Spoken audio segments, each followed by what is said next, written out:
Bana, mimi naitwa Gabi Mtanzania. Leo nimekuja Tandika mtaa Ngomano. Huku nimekuja kukutana na mwanamama ambaye ana trend kwenye mitandao ya kijamii. Yuko kwenye ndoa ya wake wanne na yeye ndio mke mkubwa, lakini anadaiwa kwamba ni mwanamke ambaye anaifurahia ndoa yake sana na anatoa somo kwa watu wengine kwamba wasiogope ndoa za mitala. Nikaona ngoja tufike tujue furaha yake ni nini, lakini ana kitu gani cha kuambia wanawake wenzake. Nyuma ya kamera anaitwa Levo Rasta Mlanyama. Picha kali kama hii. Twenzetu sasa tukazugane na mama. Kama nilivyokuambia kwamba leo nimemtembelea Mama B, mmoja kati ya wanawake ambao wana ushawishi mkubwa kwenye mitandao ya kijamii. Habari yako? Habari yangu nzuri, namshukuru Mungu. Kwa mtu wa kawaida anatamani kwanza kulijua jina lako kamili. Mimi kwa majina naitwa Saada Suleimani Ayuma. Jinsi ambavyo ulianza mdogo mdogo kwenye makashikasha kwenye mtandao, nini kilikuvutia ukasema sasa mimi naanza kuweka content zangu kwenye mitandao? Mimi nilikuwa napenda tu kuwa nafanya vitu vyangu, lakini nilikuwa sijajua kama watu watavipenda. Mara nyingi mimi ni mtu ambaye napenda kujiamini kwenye mambo yangu. Kwa hiyo nakumbuka nilianza kupitia TikTok. Sawa, nilikuwa tu na posti vitu vyangu, nikawa naona watu wengi wanavipenda, wanavifuatilia. Baadaye kumbe watu wanapenda hivi ninavyovifanya, nikaanza kufanya hivyo. Na unakumbuka ni kitu gani ambacho cha kwanza kilikupa moyo ukasema sasa naingia mazima? Mimi ni mtaalamu wa masuala ya mahusiano pamoja na ndoa. Nimespecialize kabisa kwenye hayo mambo. Kwa hiyo jambo la kwanza ni kuaga napeleka elimu kwa jamii kuhusu namna gani unaweza kukaa kwenye uke wenza, lakini pia namna gani unaweza kumfanya mwanaume wako akakumbuka majukumu yake. Ila pia nilikuwa napenda sana kuzungumza na Gen Z, kuwafundisha namna gani mwanamke, kwa sababu sisi kipindi tulikuwa tunachezwa. Lakini sasa hivi kuchezwa kumekuwa hakuna. Kwa nilikuwa naipeleka elimu ambayo tulikuwa tunapata unyagoni kwa vijana kipindi hiko. Lakini nashukuru Mungu watu wakawa wameipokea vizuri, ndiko nilikoanzia. Hali yako ya kimahusiano ikoje? Wewe mwenyewe kwanza mtaalamu wa hizo mambo. Mimi alhamdulillah hali yangu iko vizuri, ni mke, ni mama watoto 5, namshukuru Mungu, lakini pia bi mkubwa. Mimi ndo bi mkubwa ambaye nina wake wenzangu 3 na mimi 4. Mnawezaje kuishi? Kwa maana wanadai kwamba watu wengi wanaokuwa kwenye ndoa ambazo zina wake wenza kunakuwa na makashikashi sana, na wewe ndio mke mkubwa. Nini kilimfanya mumeo aongeze wake wengine, na ilikuwaje kati anaongeza mke wa kwanza? Mimi mume wangu ni Muislamu. Utaratibu wa Uislamu unaruhusu mwanamume kuongeza mke zaidi ya mmoja. Kwa hiyo ilipofika muda mume wangu anahitaji kuoa, sawa, mimi nilikuwa nalijua. Ndio maana kila siku waga na washauri wanawake, ukiolewa na mwanaume Muislamu na tena ukaolewa kwa taratibu za Kiislamu, wewe jua tu ukiolewa mke wa kwanza, ipo siku huenda mume akatamani kuongeza mke wa pili, kwa sababu wanawake wengi wanahisi kwamba mwanaume kwenda kuoa mke wa pili ni kwa sababu mwanamke wake ana mapungufu fulani. Kumbe hapana. Yaani ili mwanamume atamani kuongeza mke wa pili ni baada ya kuwa tayari ana mke wa kwanza, yule mwanamke wa kwanza amempa raha za kutosha. Sasa anajiuliza, utaratibu unaniruhusu kuongeza mke wa pili? Ikiwa huku tu kuna burudani namna hii, mke wa pili inakuwaje? Ndio pale anatamani aongeze mke wa pili. Lakini baadhi ya watu wanahisi mwanamume kwenda kuongeza mke ni kwa sababu yule mke wake ana mapungufu. Hapana. Yaani ukiona mwanamume wako ameenda kuongeza mke wa pili ni kwa sababu umequalify. Kwa hiyo bado ana maswali kichwani. Mbona huku kutamu hivi? Inakuwaje nikiongeza? Ndio anatamani kuongeza mke wa pili, kwenda wa 3 mpaka wa 4.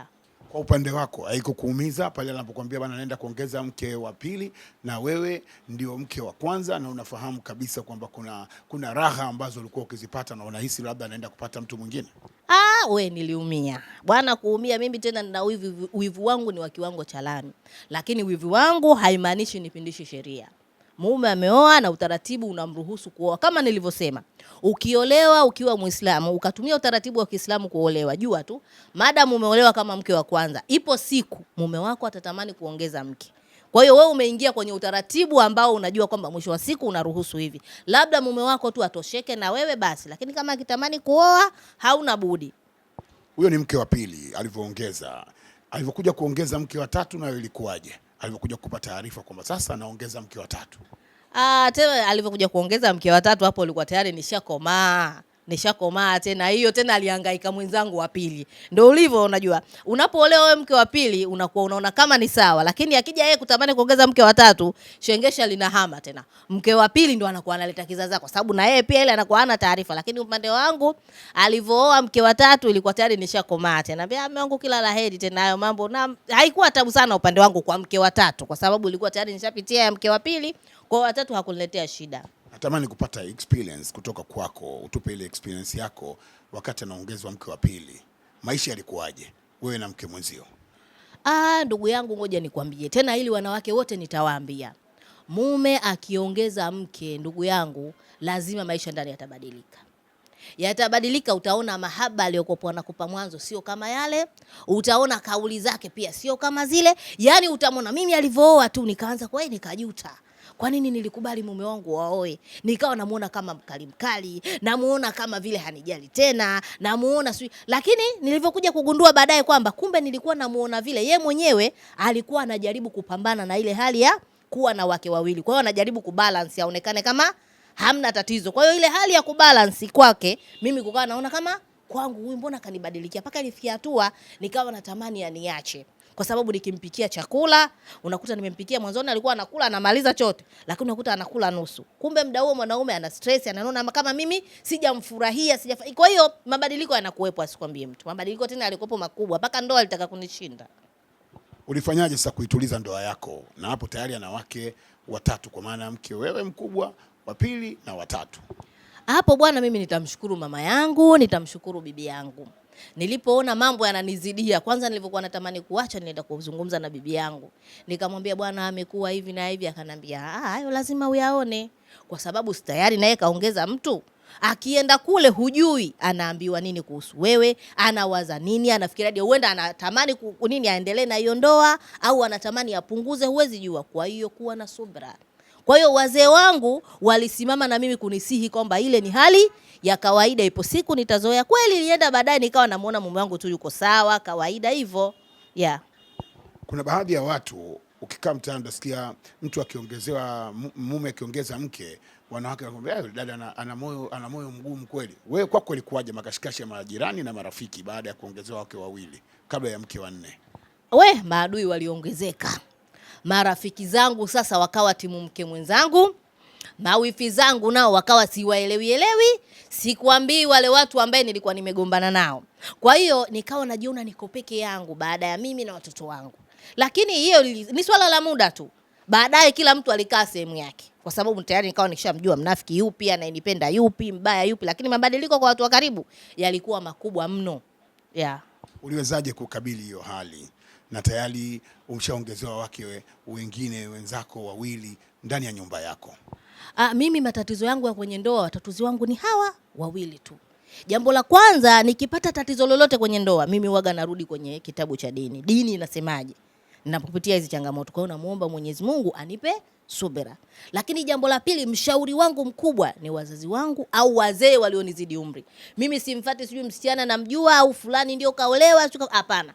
Mimi nitatafuta mzee ambaye ameshapitia zile kashikashi, niende nikamsimulia, au nitamfuata mama yangu au nitamfuata bibi yangu. Basi nimetoka huko nitarudi kwa Mwenyezi Mungu. Kwa hiyo nilijitahidi sana kipindi kile kuingia kwenye maandiko, Mwenyezi Mungu anasemaje kuhusu ukewenza. Kwa hiyo nikajikuta tu napewa uwezo na Mwenyezi Mungu kuweza kulikabili hilo, mpaka baadaye akaja kila kitu kikakaa sawa. Yeah. Labda ulitulia alipokuwa na wake wawili na wewe ndio mke mkubwa wa tatu, ukasema labda mume kamaliza, alipokuja kukupa maelekezo kwamba sasa mke wangu nataka niongeze mke wa nne, hii nayo uliipokeaje na nini kilitokea kwenye ndoa ya nne? Bwana, mimi mume wangu mke wa nne hakuniambia kabisa.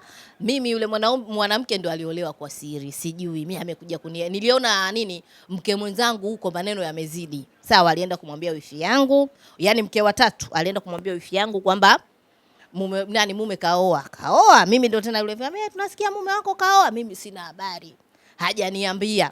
Kwa hiyo baada ya muda kama miezi 3 kupita, ni maneno yale nikakaa nalo rohoni, nikashindwa. Ikabidi nikamuuliza. Akanambia kweli nimeoa, sijui nimefanya hivi. Nikamwambia yule mwanamke ukaizamu, mbona zamu yako ziko kama una wake watatu inakuwaje? Mimi najua mwenyewe, usitake kujua. Kwa hiyo kuhusu mke wa tatu, yani mimi hakuniambia. Mke wa nne. Kuhusu huyo mke wa 4 mimi hakuniambia, isipokuwa mimi nilikuja kujua baadaye, na nilipomuuliza alikubali. Basi tena ikabidi uingie kwenye mfumo, tena ikawa sababu ya kuruhusu zamu ya mke wa 4. Ila kabla hajaniambia ilikuwa zamu wa 3 tu. Ila nilivyouliza sasa ndo nikapewa zamu ya mke wa 4. Yeah. Mko wake wa 4 kwenye ndoa ya mume mmoja. Mume wako anaitwa nani? Mume wangu bwana, mimi namuita mume wangu, kipenzi changu, hani habibi. Unaweza kwenye mabano, unaogopa kwamba labda ataongeza? Siweki jamani, watu wengine wanaroga. Unajua mimi nimependeza, watu wengi wanajua kwamba hizi jitihada za mume wangu. Kwa hiyo nikitaja jina huko, unaweza kushangaa mtu kashazunguka anakaa, mimi mume wangu ni wangu, na nishasema hata kama ana wake wa 4 wa 5 ni wangu peke yangu, kwa sababu akiwa kwangu namuita mume wangu, siiti mume wetu. Yeah. Maisha ya mume mmoja wake wa 4 yakoje kwa sasa? Maelewano yako na wake wenzako yakoje kwa sasa? Mimi kiukweli sinaga maelewano na wake wenzangu, na kwa sababu sitaki. Yaani mimi maelewano na wake wenzangu hatuna kabisa, na kwa sababu sitaki. Hatujawahi kugombana, hatujawahi kushikana mdomoni, na hatutaki kujuana kwa sababu mimi sitaki. Kwa nini sitaki? Kwa sababu mtu ambaye sijalelewa naye nyumba moja, sijui makuzi yake, na tunashare mume, naamini kuna sehemu tu tutapishana. Kwa mume wangu alivyooa nilimwambia yule ni mkeo, wenyewe elewaneni. Mimi roho tu inaniuma kwa sababu mume wangu kaongeza mke, lakini mimi ukaribu na mke mwenzangu sitaki. Akanambia hasa ikitokea mimi nimeumwa na kuja kuniona, nikamwambia ukiumwa utaenda kwa wazazi wako. Tutapishana. Mimi nitaenda kukuhudumia na yeye atakuja kama tunavyofanya zamu. Na wala sio ukakae kwa bi mdogo wala kwa bi mkubwa. Yaani muda huo labda utafute, ndio maana mume wangu mimi amejenga nyumba ambayo ameipangisha tu. Siku akipata tatizo yeye ataenda huko. Sawa Kiasi kwamba sisi wake zake tutakuwa tunapishana kwenda huko, kwa sababu mimi sitaki kwenda kwa mke mwenzangu na wala yeye sitaki aje. Siwazungumzii wao kwa sababu siko karibu nao na sijui. Na hata mawifi zangu mimi akishakuja tu sijui mama nani, tuongee habari zingine. Kwa sababu gani? Nimekuja kujifunza ndoa za ukewenza zinahitaji akili zaidi kuliko mihemko. Leo mimi mke mwenzangu kiukweli nitampenda kwa sababu binadamu mwenzangu, lakini sitopenda yeye kuona anapendwa kuliko mimi. Na mume wangu binadamu, siwezi jua kama mimi ndio napendwa sana kuliko yule. Sasa hayo yote yanaweza kunifanya siku mimi nikakufuru au nikamzungumzia vibaya, ukafika watu wanarogana kwa sababu tu ushaona mwenzio ndo anapelekewa vitu vizuri, mwenzio ndo anajaliwa sana, mwenzio mzuri kuliko yeye. Kwa hiyo mimi nikikwambia huyo mke mwenzangu kama nilimuona sijui mara moja au mara 2. Ila hata nikisikia yuko sehemu fulani mimi napita huko. Sitaki kujua habari zake, naomba na yeye asitamani kuzijua zangu. Hivyo ndivyo ninavyoishi kwenye ndoa yangu. Yeah. Kwa mwanamke ambaye anakutazama sasa hivi kupitia Global TV, anatamani kupata experience kwamba raha ya ndoa ya wake wenza, of course kama wewe umebarikiwa kuwa na ndoa ya wake wa 4 ya mume mmoja, na kashikashi za kuwa kwenye ndoa ya namna hiyo ni nini? Faida zake na hasara zake? Faida ni kubwa kwa sababu kheri yako utaikuta siku ya kiyama, kwamba umeweza kumvumilia mume wako akatekeleza amri ya dini kuoa mke zaidi ya mmoja. Kwa hiyo faida tunaweza kusema ni kubwa, lakini hasara zake pia siwezi kusema ndogo, ziko nyingi. Kwa sababu wanawake wengi kwenye ndoa wanapenda kuona mke mwenza anapitia mabaya. Wewe huwezi amini, mtu ana mke mwenzie akisikia kaachwa anafurahi. Sawa Sio kwa sababu mbaya, ni kwa sababu moyo tu ulishaumia muda mrefu, akisikia yule mke mwenzio kaacha nimekushinda, vishindo vinakuwa vingi. Lakini ile yote mimi nimeiepuka kwa sababu mimi hata mke mwenzangu kama akiachwa sijui. Kuna mmoja alipewa talaka moja, sijui, nimekuja kujua sababu mimi na binti mkubwa.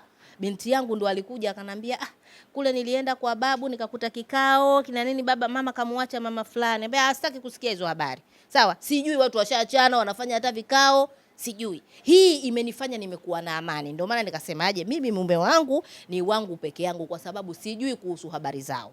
Habari zao mimi sijui na sizitambui. Mimi najua tu akiondoka kaenda kwa mke mwenzangu na hesabu mume wangu leo kaingia night kaenda kazini. Sawa? Akirudi mume wangu kasharudi. Na mume wangu anajua mimi kwangu chakula chake kipo kila siku. Kipo kila siku nakipika. Iwe zamu ya nani iwe ya nani, kwa sababu najua mume wangu hapa sijaweka ile mume wangu ana wake 4 sijui sijaweka hizo. Mimi napika kila siku. Ina maana yeye yuko wapi? Kwa sababu moyo wangu nimehesabilia yeye yuko wapi? Kazini, kaenda kwenye shughuli zake. Atakaporudi atahitaji chakula chake. Hivyo tu. Na ikitokea siku ambayo mmepanga zamu kwamba mume analala huku, mume analala kwa mke mdogo, analala kwa mke mdogo zaidi, analala kwa mke mkubwa, ikatokea siku zamu yako afu mume akuonekana, maandalizi yote ushafanya, wewe unafanya nini? Mimi bwana nikwambie, kwanza hiyo ishawahi kutokea. Ndio maana nikasema usishindane na mke mpya. Yaani ukiwa wewe ni bi mkubwa, usishindane na mke mpya. Ilikuwaje hiyo? Nimejiandaa. Unajua wanawake tunavyojiandaa, kushasikia mume kaoa, unavyojiandaa kwa ajili ya mumeo. Wewe tena. Udi ule pale, uwanja ule wa maana.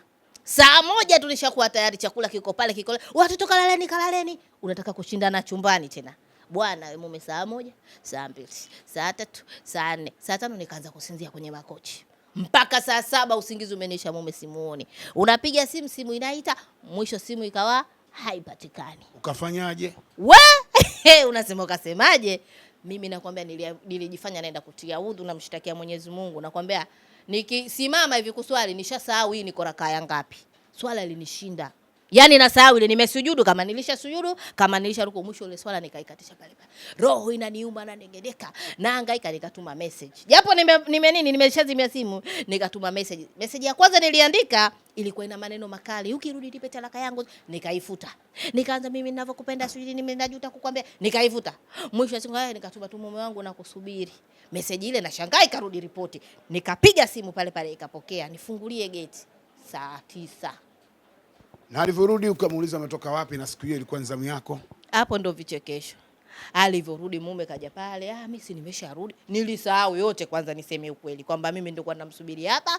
Unajua mwanaume ukimpenda bwana, maneno lolote atakalokuambia, ndio maana nasema kuto mwanamke anabishana sana na mumewe, upendo pia ushashuka.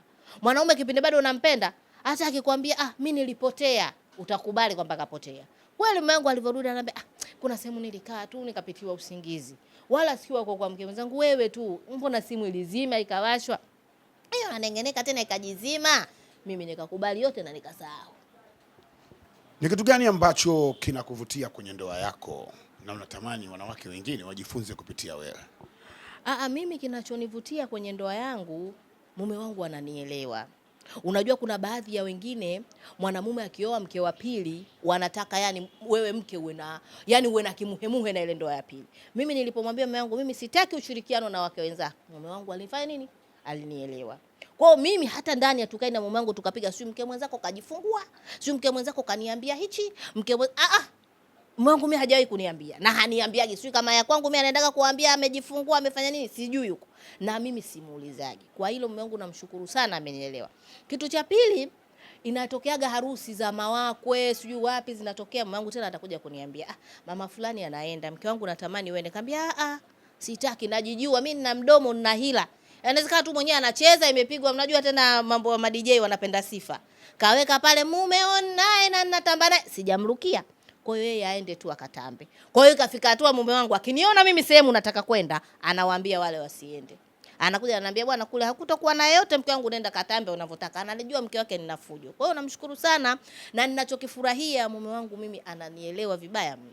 Na wake wenzangu niseme wananielewa, maana ingekuwa kwa mdomo wangu ingekuwa shadivamia saizi huko ndani inapigika. Wanasema atoki mtu. Hatoki mtu, mimi ndo nishafika, na mimi ndio bi mkubwa ninayejitambua, bi mkubwa mzuri kuliko mabiwa mkubwa wote. Mimi bwana mzuri, bi mkubwa mimi. Mimi sitetereki na lolote, wataolewa, watakaa, watakaoshindwa waende.